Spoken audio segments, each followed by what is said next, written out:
Okay, so we're going to be talking about doing trach cares for a patient that has a non-disposable inner cannula. So I've knocked on the door, entered the room, and identified myself and my department, and I've assessed my patient's breath sounds and vitals. So the next thing that I need to do is hyperoxygenate my patient. So I'm going to hook my ambu bag up to the oxygen, and then I'm going to hook it to the trach, and I'm going to hyperoxygenate my patient. Once I've done that, I'm going to do some sterile suction. So to do that, I'm going to wash my hands, and I'm going to open my sterile suction kit, and I'm going to apply the sterile gloves. And so I'll have one sterile hand, and I'll have one clean hand.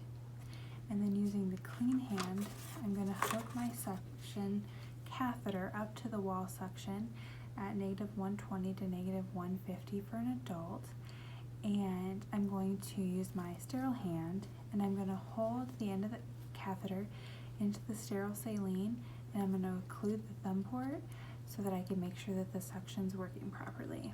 And once I know that it is, I'm going to use a little bit of water-soluble lubricant, and I'm going to run my catheter through my hand here to ease the insertion.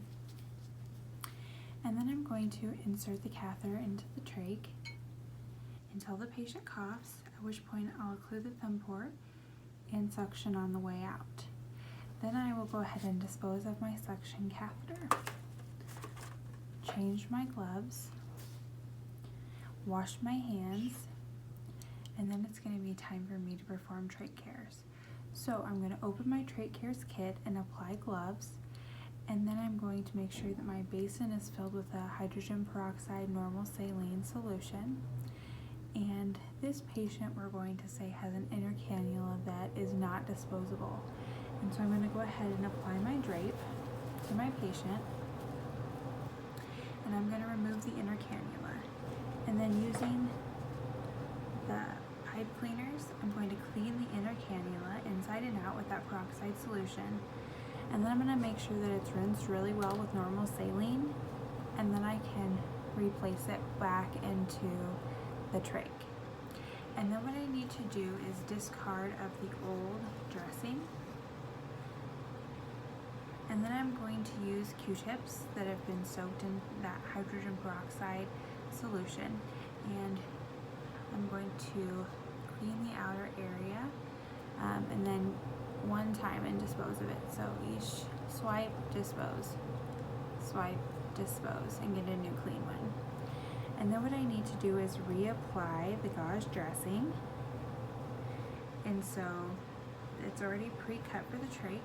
So I'm going to reapply the gauze dressing here around the trach.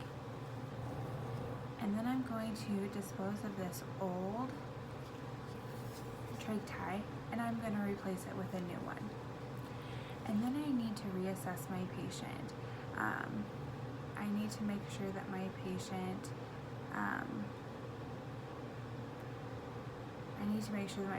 oxygenation status is good. I need to make sure that the breath sounds are good, as well as the vitals. Make sure that the trach is positioned properly and my patient is comfortable. And I did forget to say that after I perform the suction, I need to reoxygenate my patient before I start the trach care. So before and after suction, we have to hyperoxygenate. But that would be how we would perform trach cares.